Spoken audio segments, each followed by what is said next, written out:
हो सकता है क्या? हम ही समझ बैठे कि हम बहुत कनिष्ठ हैं, हम बहुत हीन भावनाओं से भर गए हैं, इसीलिए बाकी लोगों को लगता है कि ये गवार है, ये अनपढ़ है, ऐसा वैसा कहने लगे, तो इसको अनस्किल्ड मानने लगे। कैसे अनस्किल्ड होगा हमारे किसान? बात न करने वाले दो बैलों को लेकर हल जोतना और सीधा लाइन छोड़ना, और बुआई करते वक्त 1 इंच पे दाना छोड़ना है या 4 इंच पे दाना छोड़ना है, इतना स्किल जिसके पास है उसको अनस्किल्ड कहने लगे। जो बात न करने वाली गाय है, भैंस है, उसके साथ उसको क्या बीमारी है ये पहचानना, उसको क्यों दूध नहीं दे रही है, उसको दुख क्यों हुआ है, वो सुखी कैसे रहेगी, ये जो मानस शास्त्र जानने वाला एक मानस शास्त्रज्ञ हमारा किसान, उसको कहने लगे कि ये अनस्किल्ड व्यक्ति है, कौशल्यहीन व्यक्ति है।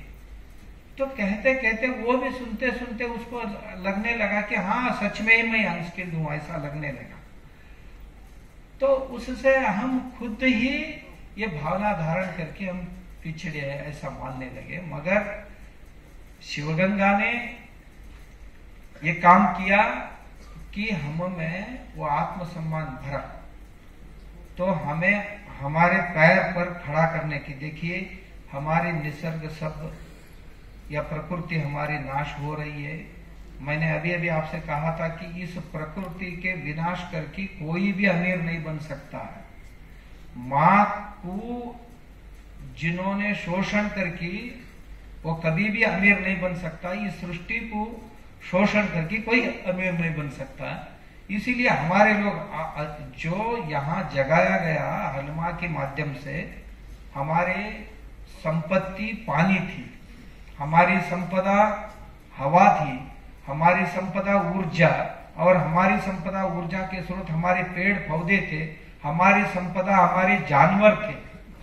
इन्हीं को हमने सब गवा दिया। अब हम अमीर होने की बात कर रहे, कैसे होंगे?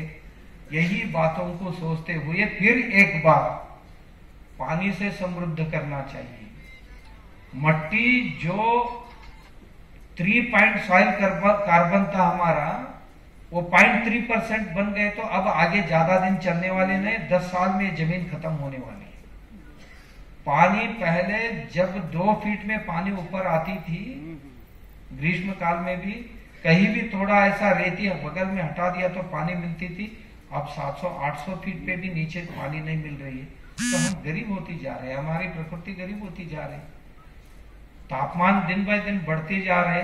अब जो देखिए तापमान, अब बारिश कभी भी गिरता है, कभी नहीं गिरता है, यहाँ गिरता है वहां नहीं गिरता है, असंतुलन निर्माण हो गया।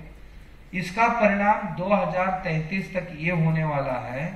वैज्ञानिकों की ये कहना है कि अब जो 3 महीनों में या 4 महीनों में जो वर्षा काल है, पूरा वर्षा काल में गिरने वाली बारिश सिर्फ 3 दिन में गिरेगी। 3 दिन में यदि इतना बारिश गिरेगी तो क्या हमारी जमीन बचेगी, क्या हमारे घर बचेंगे, क्या पेड़ पौधे बचेंगे? ये ज्यादा दिन नहीं है, अब 10 साल में ये सब होने वाला है। अब नहीं जगेंगे हम तो कोई भी हमें बचा नहीं सकता है। ये बचाने की काम कर रही है हमारी शिवगंगा, सब लोगों को जागृत करने। देखिए पानी के बारे में हो, मट्टी के बारे में, मट्टी की सेहत ठीक नहीं है, कितने भी बारिश गिरे तो पानी दौड़ती है, नीचे उतरती नहीं है। क्यों? ये जहर से भरी हुई, कॉम्पैक्ट हो गई है। इसीलिए जैन किसी हमारे भाई अपने अनुभव कह रहे थे कि हम गांव-गांव में ये कर रहे करके, पानी के काम गांव-गांव में कर रहे हैं और पेड़ पौधे लगा रहे हैं। माता उनकी जो अपना शिवगंगा की जो कार्य है, ये देश के लिए आदर्श है। तो ये हम नहीं करेंगे तो हमें बचाने के लिए कोई नहीं आएंगे। तो इसी के लिए काम करने वाली ताकत और धन की ताकत, ये दोनों को जोड़ने की जो प्रयास, शहर में पैसा फायदा होता है, अन्न नहीं फायदा होता है, और गांव में अन्न फायदा होता है मगर पैसा नहीं होता है। अन्न और पैसा ये दोनों को जोड़ना ये बहुत महत्वपूर्ण काम है। पैसा भी कुछ कम नहीं है, पैसा तो परमात्मा नहीं है, मगर आजकल देखा जाए तो परमात्मा से कुछ कहीं कम नहीं दिखता है। तो एक समय ऐसा था हमारे लोगों का, लोगों के लिए, और लोगों से चलने वाले सरकार को लोग डेमोक्रेसी ऐसे कहते थे, मगर आज परिस्थिति बदल गए।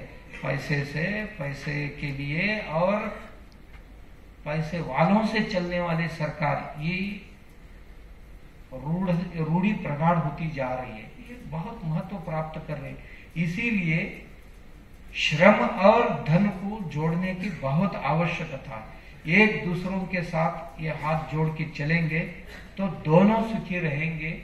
21 साल पहले हमारे कई बुजुर्गों ने विचार करके पैसा गांव की ओर जाना चाहिए और अन्न संपदा शहर की ओर आना चाहिए। परस्पर उनके बारे में मन में सम्मान रहना चाहिए, परस्पर उनको गौरव, आत्मसम्मान मिलना चाहिए करके जो हिंदू संगम किया था, उसका प्रवास कहां तक आया, राजा राम जी ने उसको साध्यंत चित्रों के साथ विवरण किया। हमें बहुत खुशी हुई ये सब देखते हुए। ऐसे प्रयासों की जरूरत है, तब ही देश मजबूत होगा। मैं जब हर्ष जी के साथ बात कर रहा था तो मुझे पता चला कि हमारी जनजातीय समाज में क्या क्या रूढ़ियां है, क्या क्या परंपराएं हैं, और वो अन्यों के लिए कितने आदर्शवत है।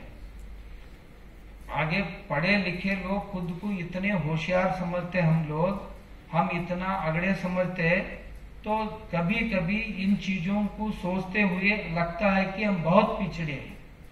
हम खुद को ही कुछ समझ के बैठे हैं, जब दूसरों को समझने जाएंगे तो जैसे कबीर का दोहा है ना, वैसे हम दुनिया में बुरी लोगों को ढूंढते जाएंगे तो कहीं नहीं मिलेगा, क्योंकि हमसे बुरे कोई है ही नहीं है।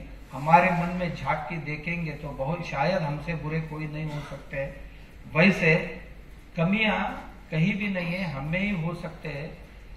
ऐसे आपको देखते हुए हमें तो महसूस होता है, मैं बहुत सालों से झाबुआ में आता रहा हूं।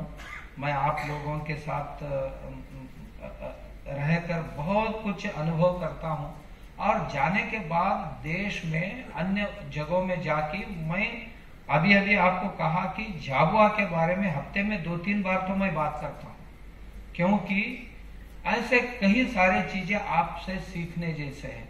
मैं अभी भी आया हूं तो आपसे कुछ सीखने के लिए ही आया हूं, आपके लिए कुछ कहने के लिए नहीं आया हूं। तो आप जैसे जग जाते वैसे सब लोग, परिस्थितियां अलग हो सकती है अलग अलग प्रदेश की, मैंने जैसे शुरू में कहा, तो जरूर इस जो हिंदू संगम के 21वीं स्मृति समारोह जो हो रहा है, इससे बहुत कुछ सीखेंगे, समझेंगे, और इसमें से हम स्वावलंबी और भी बनने की, मेरे घर के सुबह से लेकर शाम तक के जितने चीजें लगने वाले हैं इसके बारे में हम सोचना चाहिए। दंत मंजन से लेकर रात सोने तक कितने चीजें लगते, करीब करीब 30-40 चीजें हमें छोटी छोटी लगते हैं। क्या इसमें से मेरे गांव में या मेरे जिले में कितने तैयार होते हैं, इसको भी सोचना चाहिए। और मैंने देखा कई गांव में, ये हमारे गांव में भी देखा कि 5% भी चीज मेरे गांव में नहीं होती है। हम जितने इस्तेमाल करते हैं ना दिन भर में, क्योंकि मुझे अगरबत्ती भी चाहिए, बात भी चाहिए, मुझे तेल भी चाहिए, मुझे साबुन भी चाहिए, दंत मंजन भी चाहिए, मुझे कोई मसाला भी चाहिए, अनाज भी चाहिए। इसको देखते देखते मुझे लगता है कि 5% चीज ही मेरे गांव में या मेरे आसपास में मिलते हैं, बाकी ये सब बहुत दूर से लाना पड़ता है। मुझे यदि स्वावलंबी स्वाभिमानी होना चाहिए तो क्या ये मेरे गांव में, मेरे घर में कहीं पैदा कर सकता हूँ, या क्या हम इस्तेमाल कर सकते एक सामूहिक जीवन में। इसी प्रयास में शिवगंगा अलग अलग चीजों को बनाना और उपयोग करना और परावलंबिता कम करने की बातें आपको सिखा रही है। ये हमारे लिए बहुत आदर्श है। मुझे बहुत खुशी हुई आप लोगों के बीच में आकर, इसलिए मैं इस खुशी के लिए आदरणीय हर्ष जी को और महेश जी को बहुत बहुत बधाई देता हूँ, अभिनंदन करता हूँ उनको। हम हमेशा मिलते रहे।